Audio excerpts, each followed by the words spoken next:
Queridas irmãs e queridos irmãos, em Deus e em Jesus, uma boa noite a todos. Que a doce paz que nos trazem os bons espíritos possa nos acompanhar nesses breves momentos de reflexão na noite de hoje, com mais um encontro nosso aqui. Que estejamos todos bem, que estejamos todos em paz. E sem mais delongas, vamos começar nossa tarefa, nosso trabalho, como sempre fazemos, em prece. Pai de infinita misericórdia e bondade, Jesus, irmão, mestre e amigo, é com muita alegria, com muita honra e muita responsabilidade que estamos mais uma vez aqui, diante dos nossos irmãos encarnados e desencarnados, para compartilhar um pouco daquilo que nós já adquirimos como conhecimento, como saber, e que possa ser de utilidade prática na nossa vida diária e constante. Que os bons espíritos possam nos assessorar nesses breves momentos de reflexão e de iluminação. E que a paz e o amor do Mestre Jesus, nosso Mestre, guia e mentor, se faça presente na vida de todos nós, hoje, agora e por todo sempre. Que Deus nos abençoe. Meus irmãos, a conversa da gente na noite de hoje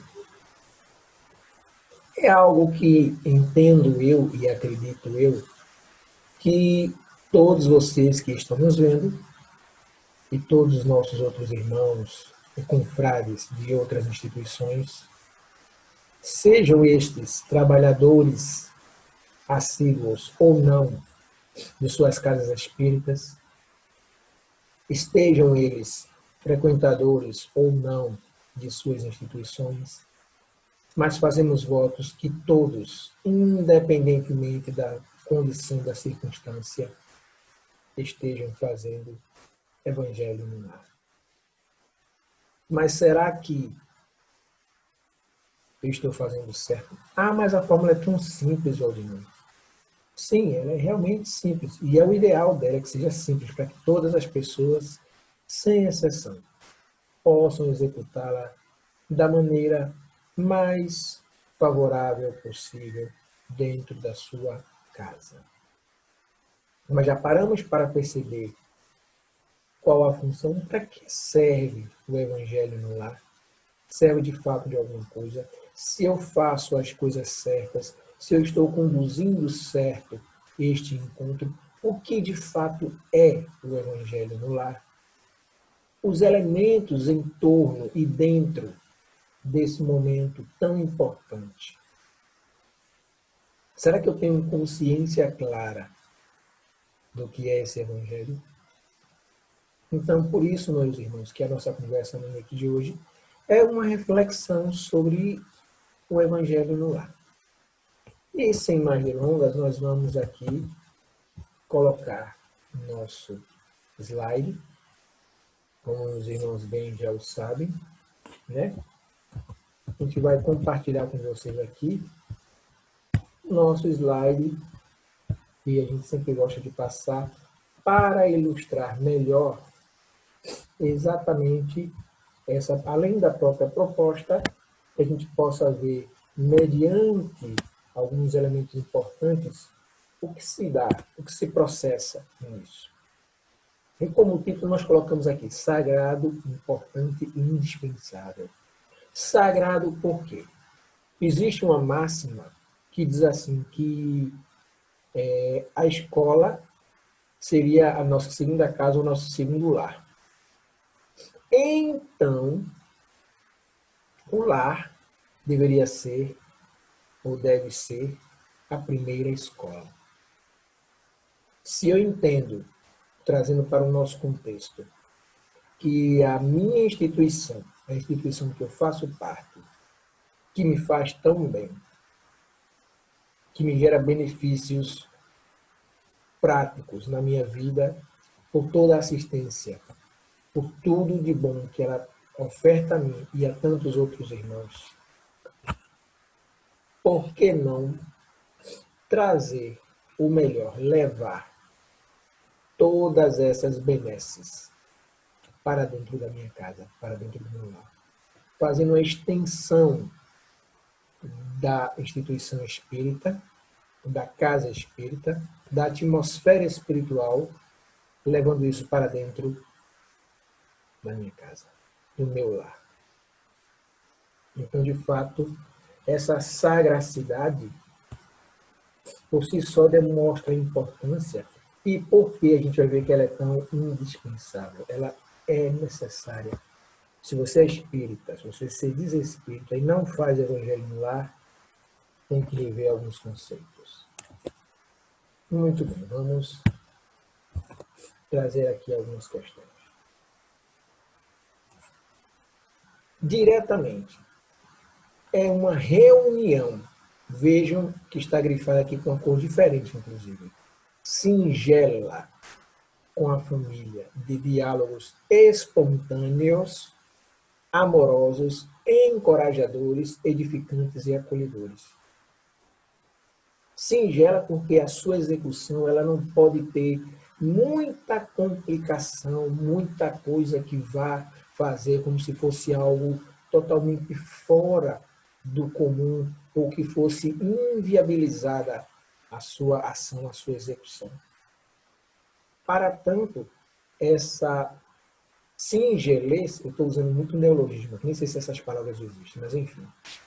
Mas essa forma simples de ser executada, ela tem que trazer, junto com o contexto que ela se propõe, fazer com que a harmonia e o diálogo entre as pessoas que participam no ambiente do lar sejam espontâneos, amorosos, encorajadores, edificantes e acolhedores. Que ninguém quer participar de um evangelho no lar para ter embates, rusgas, sair com raiva, que a proposta realmente não é essa. Ao contrário, é nos dar força, nos revigorar, trazer a atmosfera que nos faz também na casa espírita e fazer com que isso também aconteça dentro da nossa casa. E, ademais, manter isso. Muito bem. Como tantas coisas que Jesus nos ensinou, inúmeras, incontáveis, além de ter nos ensinado a orar com a oração dominical, a oração do Senhor, o Pai Nosso, Jesus também nos ensinou a fazer o Evangelho no lar. A gente observa aqui nessa foto exatamente uma foto de reunião, culto cristão no lar, na casa de Pedro, e de lá para cá houve muitas formas de praticá-lo. De fato, esse marco histórico para todos nós espíritas que fazemos o Evangelho no lar, se deu como tantas outras vezes com o ensinamento de Jesus. Claro que não tinha mais ou menos o padrão que a gente tem hoje, tanto que ele se modificou ao longo do tempo, outros elementos, mas literalmente é trazer a mensagem do Evangelho para dentro das nossas casas.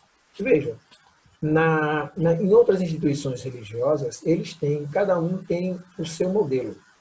A depender da instituição protestante, ele vai ter inúmeros, mas eu conheço, pelo menos porque eu participei de algumas na Igreja Batista, que é as famosas células, onde grupo de pessoas iam, veja se isso não soa familiar, grupo de pessoas se dirigiam até a casa de uma pessoa, que faz parte do grupo da igreja, e lá eles fazem um culto, e conversam e comentam sobre o Evangelho. Entre outras coisas, tem grupos que fazem música, estudos e tudo mais. Na Igreja Católica, também tem os núcleos de oração dos grupos dentro da própria igreja, que vai à casa de outras pessoas para orar pela casa, pela pessoa, pela família. Se reúnem ali nesse tom de fraternidade, união, pensando no bem e levando a palavra de Jesus, o evangelho, para dentro do lar da pessoa escolhida. Então, vejam, a gente sabe, isso é de conhecimento de muitos de nós, sobre a famosa Casa do Caminho, que é exatamente uma casa de acolhimento, a Casa de Pedro.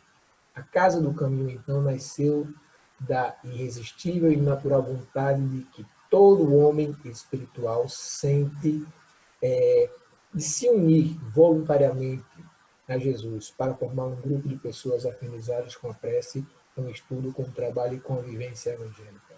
Era a comunhão dessas pessoas simples que propuseram-se a espalhar a verdade do evangelho e praticaram. Com este propósito, fizeram dessa casa uma escola, um hospital, uma oficina de trabalho, um local de oração e comunhão com o Cristo.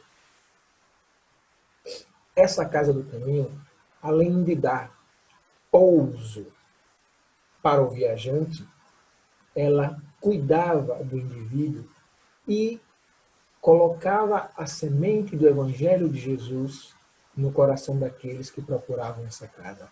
E, rotineiramente, o Evangelho de Jesus ele era proposto quase que diariamente na Casa do Caminho, fazendo com que constantemente ali o Evangelho no lar fosse diário.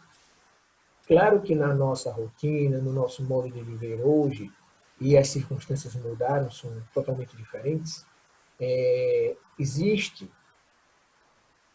um modelo diferente dessa proposta da Casa do Caminho.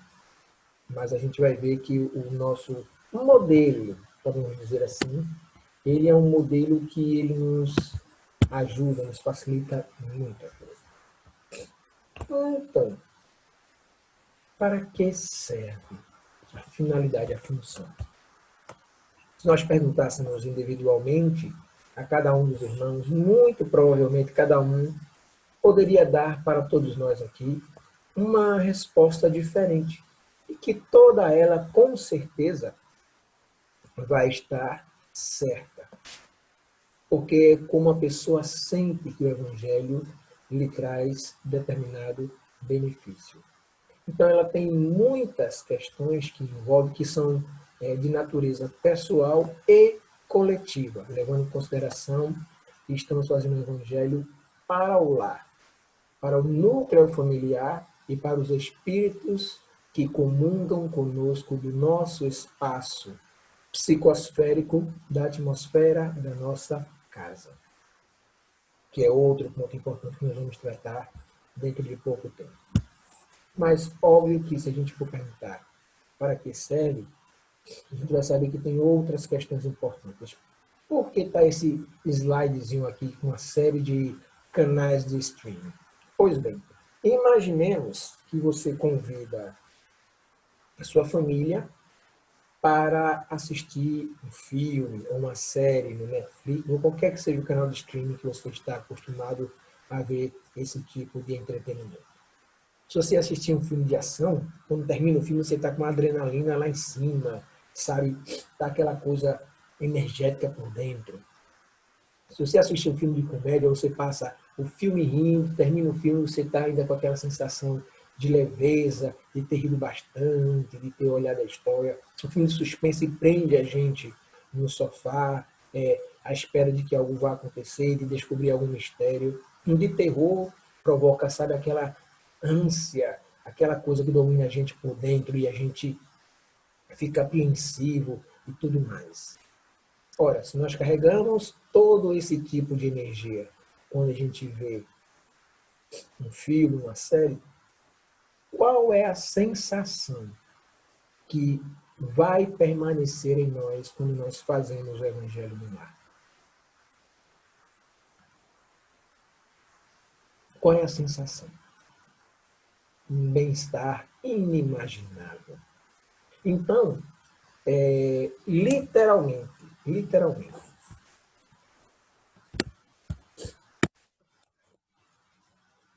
o Evangelho no lar é a nossa série com pelo menos um episódio por semana.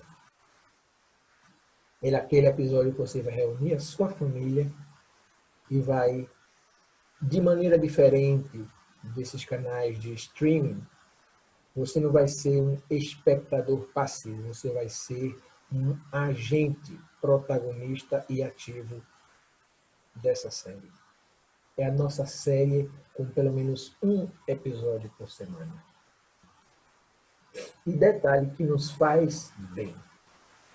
E essas mãos aí dentro de uma engrenagem representam literalmente a manutenção de toda a energia, harmonia, concórdia, encorajamento, acolhimento, que são levadas para o nosso lar no momento e no dia que estamos realizando o Evangelho, e que nós seremos os responsáveis em fazer a manutenção dessa energia para que ela chegue da melhor forma possível, para que a gente possa renovar ela o mínimo possível na semana do capítulo seguinte do Evangelho.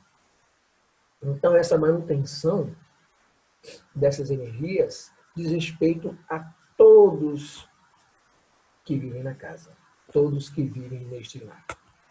Se um desses viventes está desequilibrado, essa engrenagem provavelmente ela não vai funcionar de maneira tão harmônica e perfeita. Então, a responsabilidade da manutenção dessa energia é a responsabilidade de todos que estão no lar. Não é de um, não é de outro, a culpa não é de uma, a culpa não é de outro, a culpa é de todos. Porque isso é uma conexão com o cotidiano e a manutenção do lar. E não pode ser diferente. De maneira alguma isso pode ser diferente. Até porque, se nós levarmos em consideração algumas coisas que parecem magia, parecem coisas estranhas, mas que na verdade não são. Dependendo de como cada pessoa faça o seu evangelho, tem pessoas que fazem o estudo levando uma ordem cronológica do evangelho segundo o Espiritismo, tem gente que abre aleatoriamente. Seja de uma forma ou seja de outra, os pontos que o evangelho vai discutir, vai trazer, vai levantar para o nosso diálogo fraterno dentro do nosso lar, são os pontos-alvos de nossas dificuldades. E melhor, quase sempre, ou em sua totalidade, sempre tem o direcionamento. O que nós devemos fazer para vencer essas dificuldades. Então, vejam, além de ser algo que vai me encher energeticamente, trazer uma defesa energética para mim, me mostra como eu posso vencer essas dificuldades na minha vida. Que coisa interessante. Não sei se os irmãos já haviam percebido isso, mas isso é algo quase que natural nessa efetivação. E vejam, já viram essa foto? Não sei se vocês não viram essa foto, não faz nenhum problema, mas aqui imaginemos que somos nós. A gente com o nosso cônjuge e tal, ou com algum membro da família. Às vezes acontece a gente estar chateado, emburrado, aborrecido com alguém, mas aquele dia é o dia do Evangelho. Ninguém fala com ninguém. Aí quando a gente abre o Evangelho, está lá, perdoai para que Deus nos perdoe. A paciência, a indulgência, a tolerância, perdão das ofensas, vai trazer para nós uma lição que vai nos permitir olhar um para o outro e perceber que aquela atitude ou aquela situação que nos deixou assim, carrancudos e emburrados um com o outro, ela não faz bem nem para ambos, nem para a manutenção da harmonia no lar.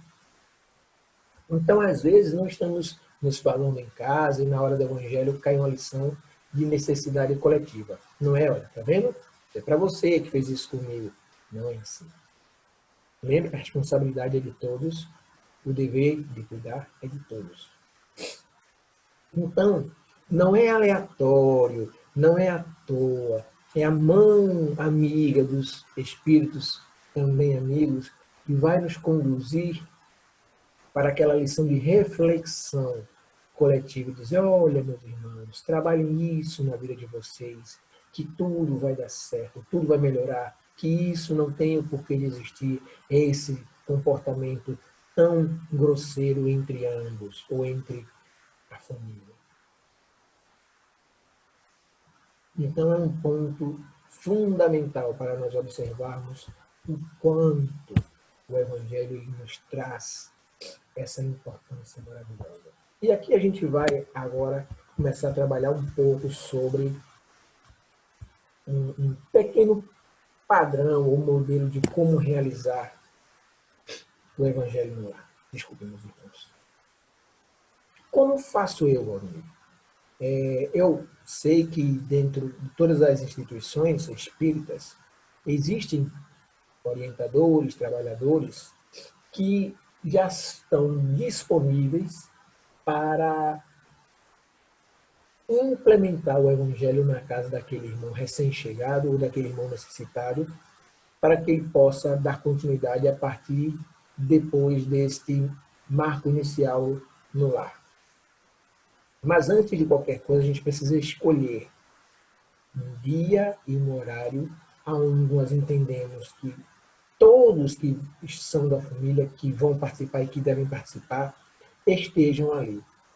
Um dia que seja comum, de bem comum a todos.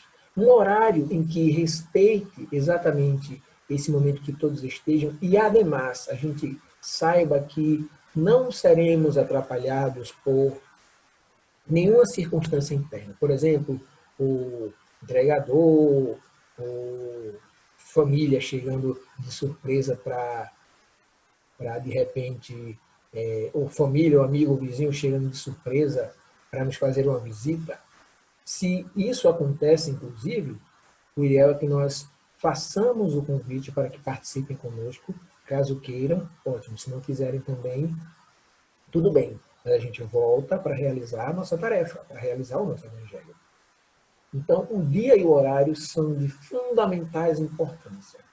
Se é na quarta-feira, como aqui na nossa casa, no nosso lar, que eles são na quarta-feira, o dia de hoje, inclusive, então é na quarta-feira. Não é nem na terça, nem na quinta. Por que isso? Porque não somos apenas nós que vivemos no ambiente físico, material, visível, que participamos do Evangelho.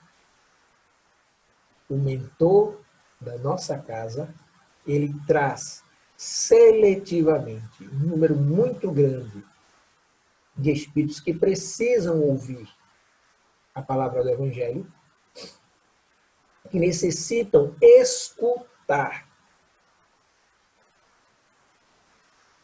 as mensagens do Cristo, para que possam trabalhar também dentro de si essa necessidade de reforma íntima.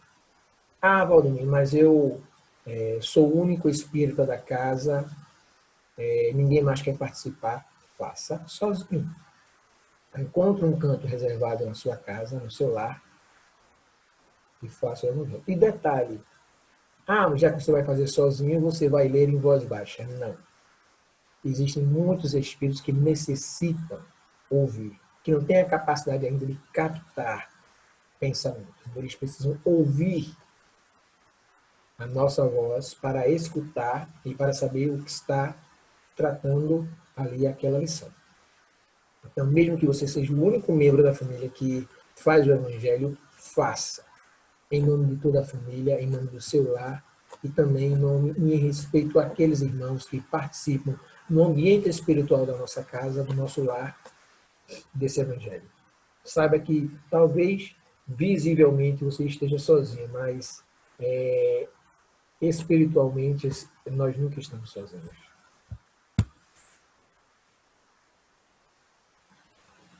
Aqui é apenas uma reflexão sobre a questão do horário. Chegar num compromisso no horário marcado demonstra respeito, interesse e credibilidade. Honre tua palavra, afinal você é o principal responsável pelo que cativa. Então, já sabemos o dia. Se é quarta, não é nem terça, nem quinta. Se é às 10 horas da noite, não é nem às 9h30, nem às 10h30. Ah, mas aconteceu alguma coisa, um imprevisto, eu só consegui chegar nesse horário, então faça. Mas saiba que, da mesma forma que espíritos são trazidos quando você não realiza o Evangelho, eles são levados de volta, voltam aos seus afazeres, voltam à sua vida normal, independentemente que você faça ou não o Evangelho. Mas, por respeito, porque eles vão estar ali, é bom que nós cumpramos esse horário. Não apenas o dia, mas também o horário, não de maneira precisa, mas respeitosa. Lembrando que na nossa casa espírita, os trabalhos eles têm dias e horários específicos para começar e terminar. Então, quando nós começamos um trabalho, uma atividade, uma prece, nós sabemos que depois de 1 hora, 1 hora e meia, aquele trabalho ele vai ter uma finalidade, que as pessoas precisam voltar aos seus afazeres, sejam estas materiais ou invisíveis.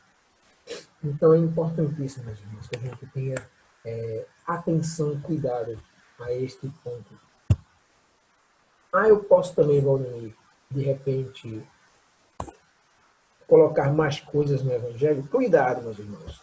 Quando nós temos crianças na nossa casa, se a gente usar de muito ritualismo, de muita formalidade, colocar muitos elementos, colocar coisas demais e às vezes até desnecessárias, a criança que participa conosco, ela não vai, além de não alcançar e não entender, o que fica, o que impacta a ela, às vezes, é muito pouco. Fora isso, que se a gente puder falar numa linguagem, ou tentar explicar na linguagem em que a criança ela possa entender o que aquela lição quis dizer, é o ideal.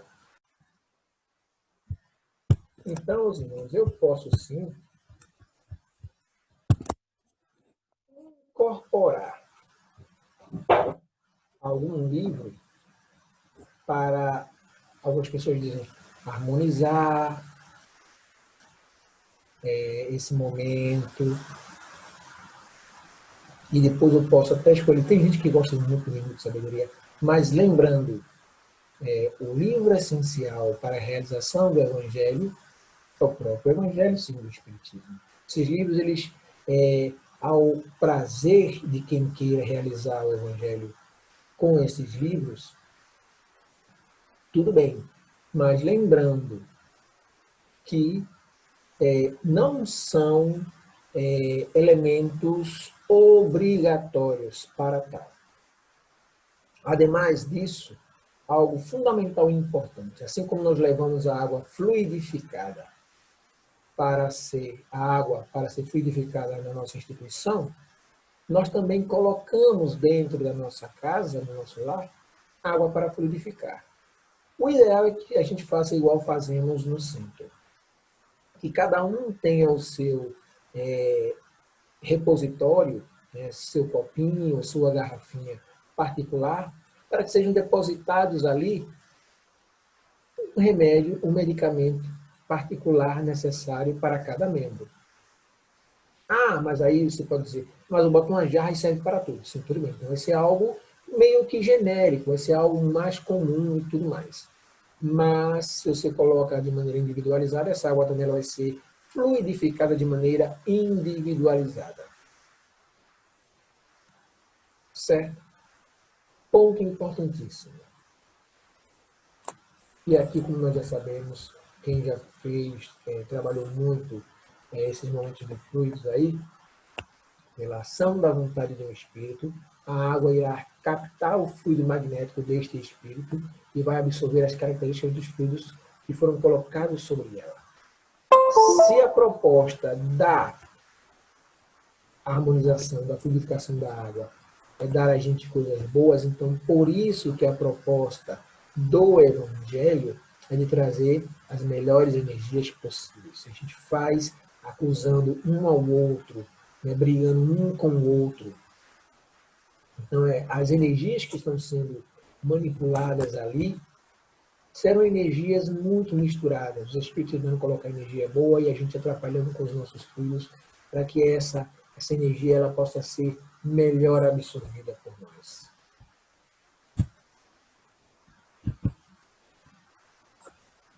O ambiente espiritual, quem vive conosco. Como assim? Assim como a nossa casa espírita não é apenas o prédio físico onde ele está localizado, existe um ambiente espiritual que sequer a gente pode dar em consideração.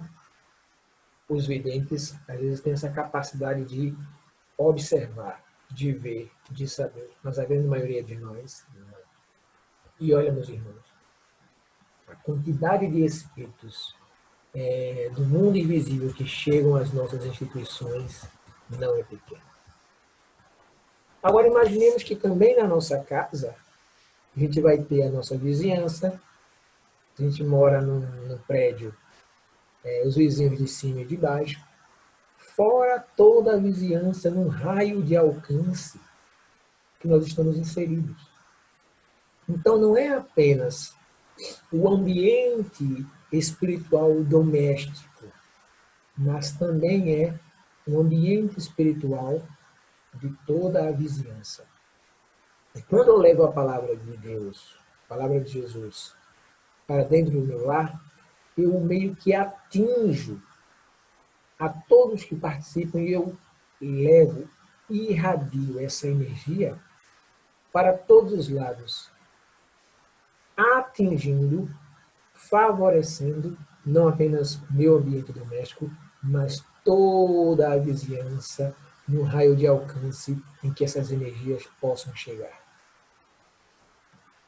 E aí, assim como são selecionados os espíritos para entrar nas casas espíritas, como a gente está vendo aqui, também tem os espíritos que vão chegar na nossa casa. E aqueles que não são bem-vindos, que querem tumultuar o ambiente, eles não terão condição de entrar por conta da proteção energética que a minha casa, que o meu lar, que a minha residência, ela está criando. E eu estou ajudando a manter essa proteção. Porque aí, o mentor espiritual da casa, que tem cuidado de trazer espíritos que vão nos fazer bem e que precisam de assistência, aqueles que querem nos fazer mal, quanto mais energia e proteção e mais eu colaboro para que essa proteção permaneça tiver, menos eles vão ter poder de ação. Felizes são os convidados, né? Então, a gente tem aí meio que uma coexistência dimensional. Plano material, plano espiritual. Plano visível, plano invisível.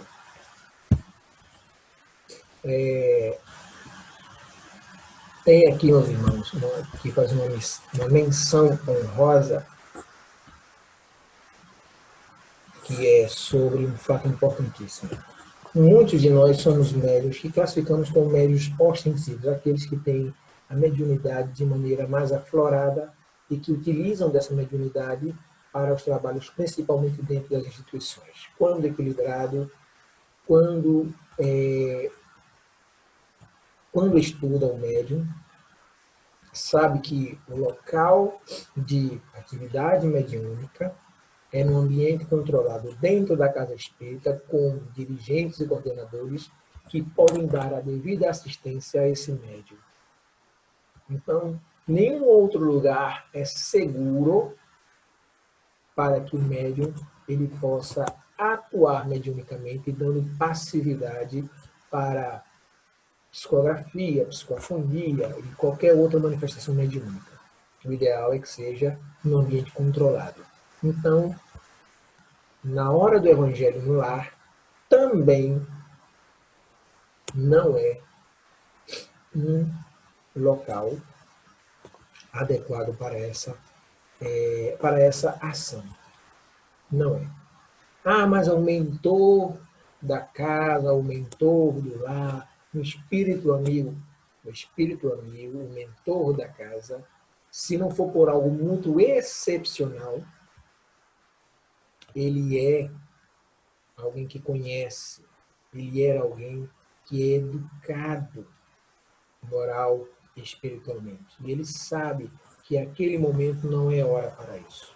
Então ele vai saber guardar sim o momento para dar a mensagem, para dar a comunicação no local mais adequado. O Evangelho no lar não é para manifestação mediúnica. Vamos agradecer, meus irmãos. Oremos. Obrigado, Deus, obrigado, Jesus, e aos amigos da espiritualidade por terem participado conosco desses momentos breves de reflexão e de iluminação.